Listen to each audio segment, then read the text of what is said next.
Hello, YouTube. Back at it again with a new Swordsoul deck profile, and I've got a little bit of spice for you. This is post Cyac, so we've gotten a lot of, I won't say direct support. We did get one support card, but we definitely got a few other little support cards, a few in the extra deck, one in the main, that definitely help us bring the power level of Swordsoul up a little bit. And I'm going to go over it with you right here. This is the deck I'm currently playing. It's a little bit more budget. 100% throw in talents if you want, tactics if you want. Those are extremely powerful cards.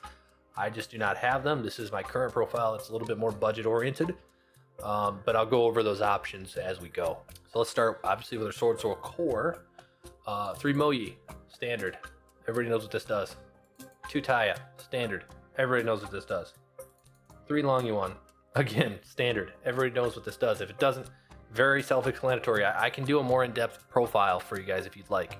I 100% can do that. I can go in, I can talk about these cards for like an hour. So if you want to see that, just leave a comment on more, like wanting a more in-depth profile, and I would be happy to do that, to be honest with you. All right, so those are your main monsters. Here's where it gets a little spicy. 1 Auspice, just one. You don't need more than that. So the reason you do this, I'm not quite sure why we weren't playing this before.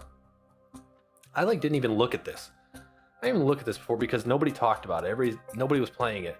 But I mean, read this. Before damage calculation, if your worm monster battles an opponent's monster, that was special summon for the extra deck, you can destroy both that monster and this card. So you have protection. You essentially have a hand trap. You have protection from battle from an extra deck monster of your opponents. And then, so this is a totally separate effect. You can't use it on the same turn. During your main phase, quick effect, you contribute 1 monster, special summon this card from your hand. That's essentially Heavenly Dragon Circle, but for a monster. So let's say you normal summon Moyi, show Auspice. They imperm. Auspice effect. Tribute Moyi, summon Auspice. That's a level 10 synchro right there.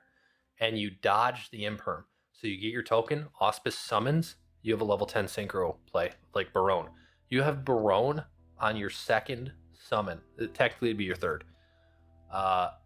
That's incredible. How did nobody know this? This dodges effect filler. This dodges imperm. It's just, why weren't people playing this? I don't get it. And then not only that, this helps break boards.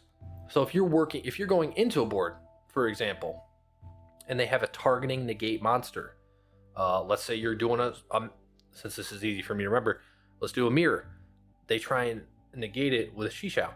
Since it's a targeted negate, you chain Auspice. You dodge that negate, then you synchro into Barone. If this card's used as synchro material and sent to the grave, you can target 1 card on the field. 1 card on the field or in either graveyard and banish it. This gives you potentially a banish on your opponent's field, which is insane. Or you can banish, let's say, if you wanted to level modulate, an emergence. If you have a blackout in grave, banish blackout, get yourself a token. This has so many applications. And I don't know why people were not using it before. It's cracked. Not only that, I would say 100% Circle is slightly better. Maybe Circle's slightly better because the problem is this is a name. This gives you like Moyi target. It gives you Taya target. Give you Long Yuan targets. Whereas Heavenly Dragon Circle isn't. So I would even argue this might be better than Heavenly Dragon Circle. It's crazy how we weren't playing this before. But anyway, I haven't got to do a ton of testing yet, but it just seems very good. Honorary Swordsoul card, you got your Incredible Ecclesia. I'm going to throw those up by the Moyis just because it essentially just gets you an Moyi or Taya if you want.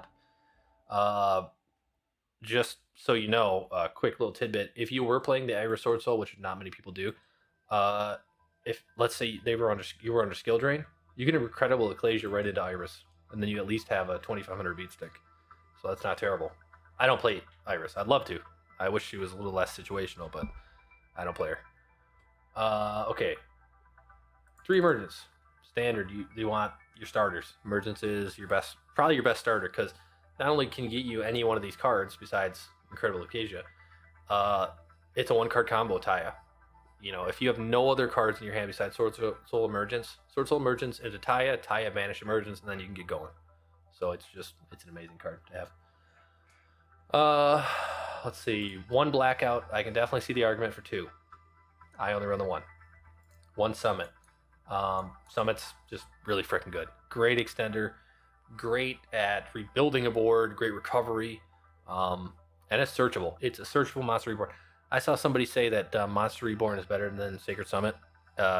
Monster Reborn isn't searchable. So, no, it's not. You can literally just grab this off Shishao. Like, it's crazy. And I believe that is the entirety of the Swordsoul engine that we play. Alright, now that the Swordsoul engine is done, we're moving on to the Tenyi engine. And Tenyis are essentially glued together with Swordsoul, because sometimes I seriously wonder if the Tenyi engine is better than the Swordsoul engine. It is crazy at breaking boards. It's just insane.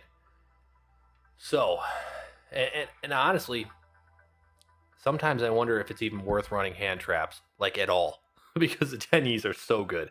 They're essentially hand traps. They're just that amazing. But anyway, 3 Ashuna every time. Ashuna's the best Tenyi.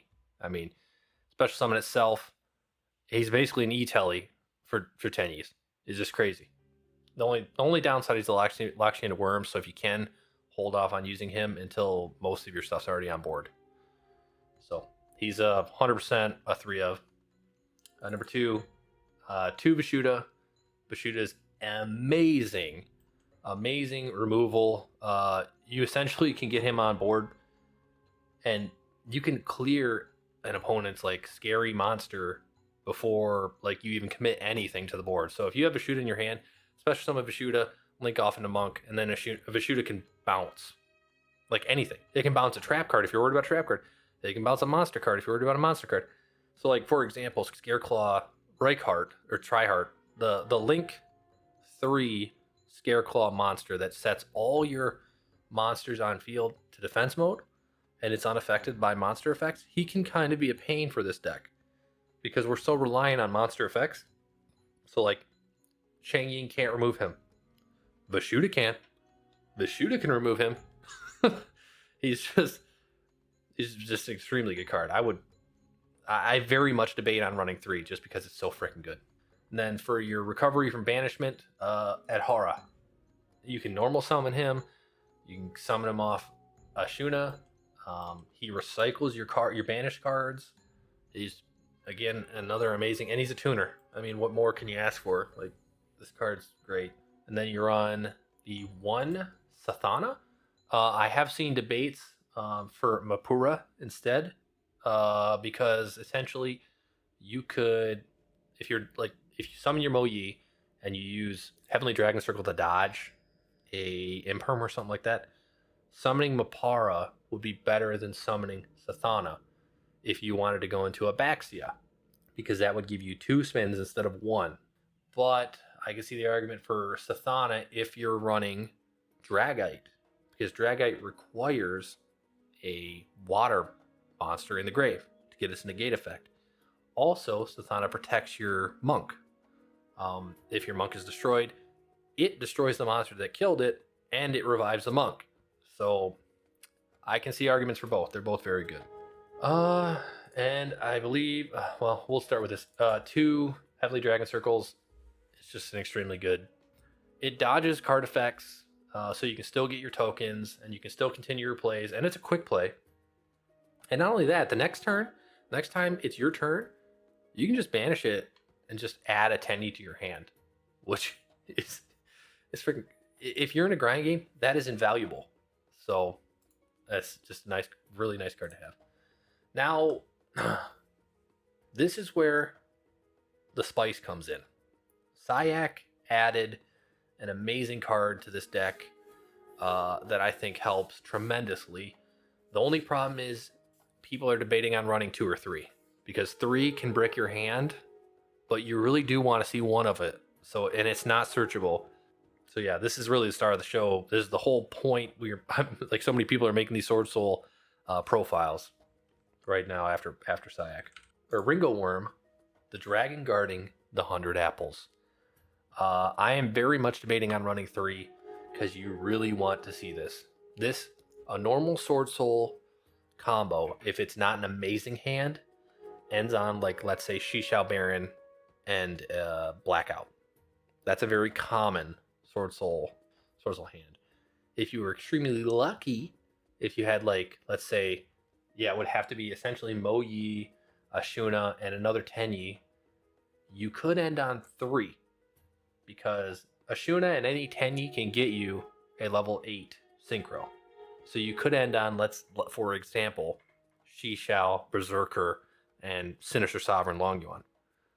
You could do that prior to Apple Dragon. Well, now, Apple Dragon not only does it give you better access to a Dark Lock Chow Fang, so you can totally lock down dark monsters, he's almost always, if your hand's not bad, so he makes bad Sword Soul hands, and by that I mean, let's say you have one play.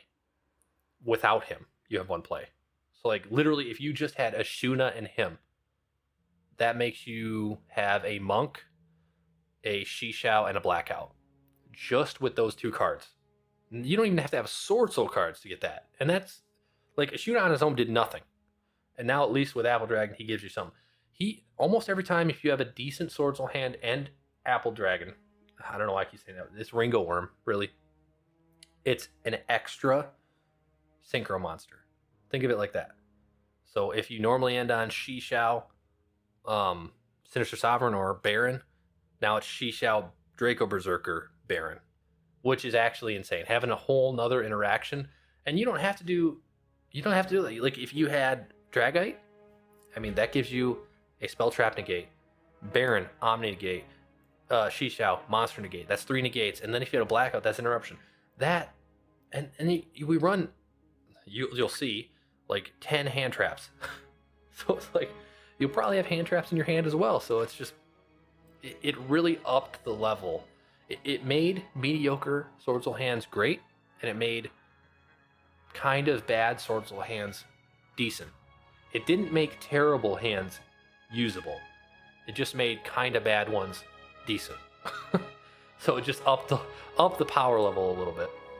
All right, and that's essentially your entire, like, deck. And from here you have all flex spots.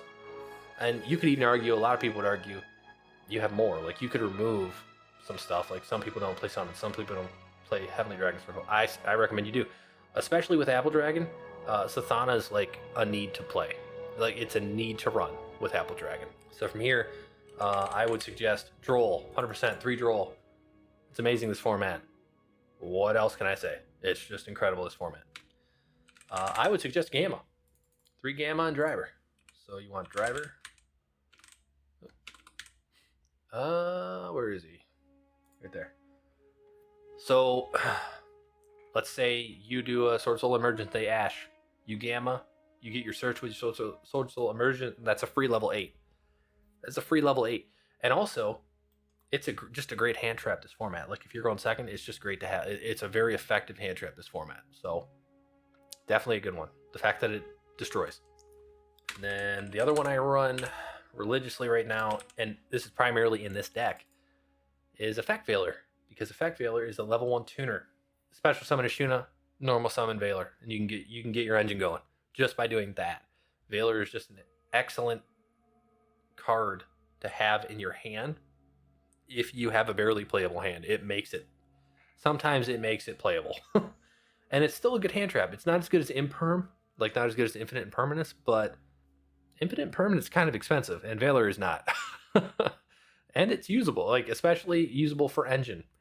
And then here, you can just throw, whatever, because I have we already have 9 hand traps. I don't know. Just throw, if you want to throw Infinite Permanence in there, you can throw an Infinite Impermanence. If you wanted to throw another Blackout, you can do that. Actually, if you wanted to, you can run this, because this is cheap, and it's not a terrible card, honestly. You can run Sword Soul Punishment. If you have an imperm you want to play the imperm. But this isn't bad, and people I think underestimated it because of the restriction of the Swordsoul monster. Or sorry, Synchro monster. You have to have a Synchro monster, and then you can target a card on the field or your graveyard and banish it. But you can re-add. The thing is, you can re-add this to your hand by banishing a Synchro monster, and that gives you a target for like a Moe normal summon. Like, let's say you're out of gas. You're out of gas. They wiped your board. You already had used this, or you foolish burial goods it. I don't know why I keep saying that. Nobody plays freaking burial goods in this. But somehow it ended up in your graveyard. They wipe your board of synchros, and you have a Moe in hand. Well, just banish one of those synchros, get this back in your hand, and then you can start playing again. It's definitely nice to have the extra target for sure. And I mean, come on, that art's pretty cool. The Irish Swordsoul taking on Dispatter, I believe that is. It's a pretty cool looking art. All right, on to the extra deck. This is where it gets a little spicy too. Thanks to Apple Dragon, we have a lot more plays. Number 1, Metaphys Horus. It's our level 6. And you're almost always going to have this effect monster. You can target, if you synchro summon with an effect monster, you can target one other face-up card on the field, negate that target's effects. That's including traps. That's including spells that are continuous or field spells. And that's just a negate. Like, that's not, like, it's just negated the entire duel until it's removed from the field. So that's pretty good.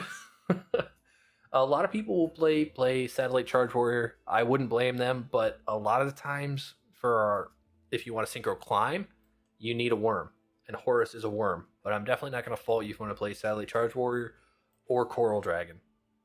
But it just prevents you sometimes from getting into your higher stuff. Because Satellite Charge Warrior and Coral Dragon get you an extra draw, which is super useful. But, Horus, I just feel like is the least restrictive of the Synchro 6s. All right, 7s. Yazi. I don't understand why people wouldn't play Yazi. He's absolutely insane.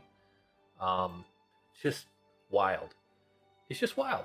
I mean, he can get you out your Moe from just a Long Yuan and an Ashuna. Long Yuan, pitch Ashuna, summon a token, Ashuna effect, bring out Adhara, synchro Adhara and Long Yuan into Yazi. Yazi effect to pop a card on your opponent's field and himself, summon on a Moe, reveal.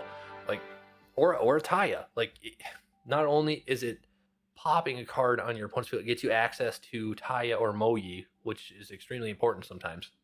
It's just, also, Chow Fang. This is how you get Dark Lock. And thanks to Apple Dragon, it makes it a lot easier to do. All right, Synchro 8s. One of your best synchros, Boxia. Oh my god, Boxia is so good. Has to be a 2. I wish I could drop to 1, but you need the 2. It's just freaking incredible. If you do them with Taya or your Tenyis, you can spin 2 cards on the field back to the deck. Not destruction, not sending to the grave, not banishing. The best removal you can have by sending them back to the deck. It's just so good. And then after that, you can bring out... So, okay, quick play. Taya banish. Synchro into Boxia. Spin 2. When Taya's uses Synchro material, dump Moe from your deck. Boxia effect, pop itself. Target Moe in grave. Bring Moe to the field. Reveal a Swordsoul or Worm in your hand. You can just... Not only did you throw 2 of your opponent's cards back into the deck, but it extended your plays with a Moe. So then you can draw 2 after you go into another level 8. Just freaking wild. This card is insane. Go back into our Swordsoul stuff. Shishao. 2. Every day. You can't cut. These are essentially your, I've heard the wordage of build around. You're building around Shishao and Baxia. These are probably your 2 most important cards. The cards you're going to see the most in your games are these 2. Shishao is a targeted monster negate that lasts an entire turn, regardless if they leave the field. And it just searches. It searches or banishes one of your Swordsoul cards. And the banish can come in handy because you can banish Blackout to extend to get another token. It's crazy. A lot of people are dropping Dragite. I don't blame them. There's so many good alternatives to Dragite. But Dragite's cheap and honestly, like, insane. Because when I think of the best decks against Swordsoul, I think of heavy spell and trap decks, especially trap decks. And guess what? Dragite negates spells and traps. So I can definitely see why Dragite, and he's a big body too. And if you're running Nibiru for whatever reason, you could maybe hit Nibiru and bounce their cards. So that's not a bad option. Not a bad option. I can definitely see other arguments for sure. All right, and then one of my favorite cards, Draco Berserker the Tenyi, just an awesome OTK card. I mean, it does not negate, but it banishes a monster, and that includes from hand. If it battles an effect monster, it gains that effect. Like if it destroys it, it gains that effect monster's attack, and then it can attack again. This thing can get huge. It can get freaking enormous. If it battles a monster 2500 attack, it's at 5500 attack for its second attack. And if you attack into something small, like you can just OTK so easily with Berserker the Tenyi, and I just think he looks badass. So, all right, getting into our level 10s. Let's see, Chang Ying. Chang Ying's kind of our get out of jail free card. He almost deals with everything. He deals with Dragoon. He deals with monsters. Literally, he even deals with, like I was saying earlier, how Scareclaw sets up Tryhard and essentially is unaffected.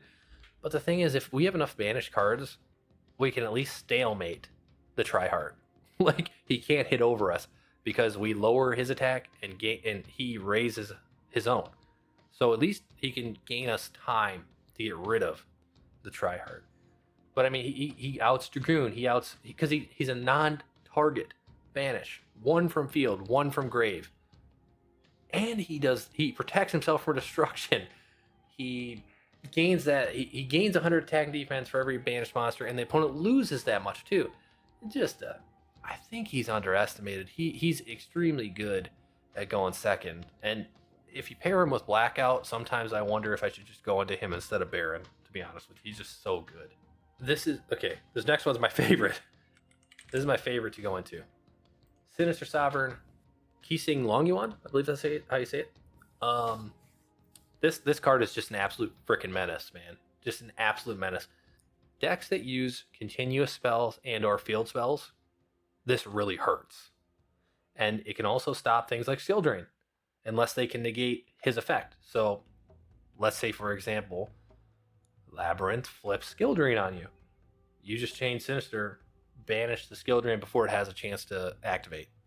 Burn them for 1200. Same thing with monsters.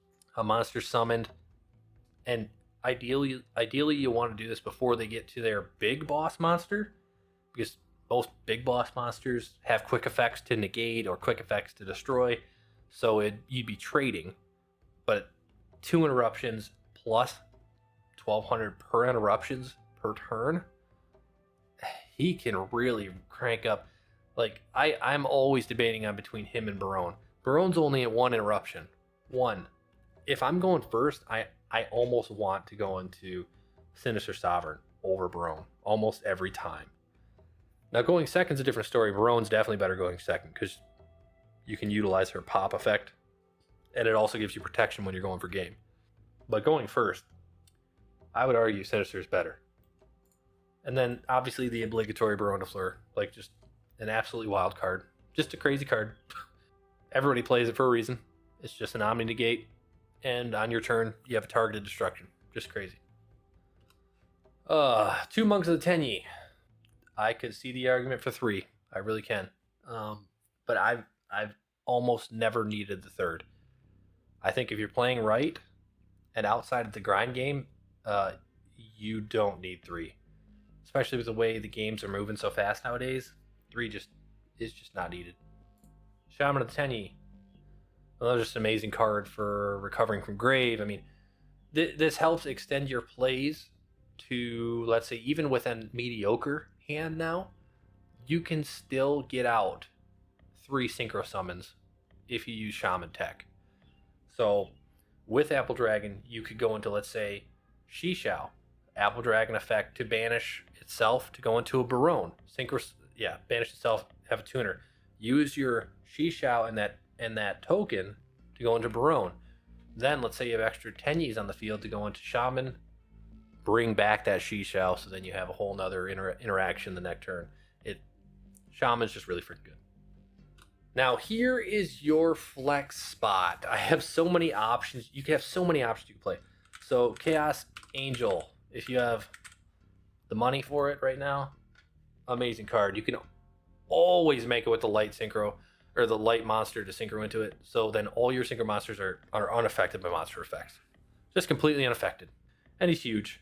3,500 attack. Just really good. You can pull off the dark as well. It's just really hard. But we're mostly worried about monster effects. And like I said, spells and traps is probably my main problem. Problem decks going against this. So I can see your argument for him, and not for him. Shen. You can so easily go into Shen. It's crazy. You can fairly easily have two other interruption synchro monsters like Barone and Shishao on the field with Shen. It's kind of crazy. Because you essentially have a mini macrocosmos on the field. So decks like Pearly, they just all their quick plays go away and they can't add them to Plump. So GG. GG. And then the go-to, honestly, the one I probably would still play over everything else, just because I know it is a bit situational, but it can absolutely be devastating to decks. And that's the Chow Fang. You can so easily dark lock people now. Like, you can just shut off all dark monsters now with Apple Dragon. You just use Yazi, and it just totally locks down dark monsters, which darks are by far the most prevalent monsters in Yu-Gi-Oh! So, I mean, if you do that against Despia, it's like, have fun. Like, good luck playing. If you want to be protected from Nibiru, you can use Baxia. Baxia and an Adhara makes a light-locked Chow Fang. Then they can't use Nibiru. They can't use light monster effects. Like, even that is pretty freaking impactful, especially, like, let's say against Mathmech. It just totally shuts them down. So it's hard to argue that It's hard to argue against Chow Fang because it is so good in certain situations. But I can see why other people would play other stuff. But I personally play the Chow Fang for now until I see any, if I find anything better.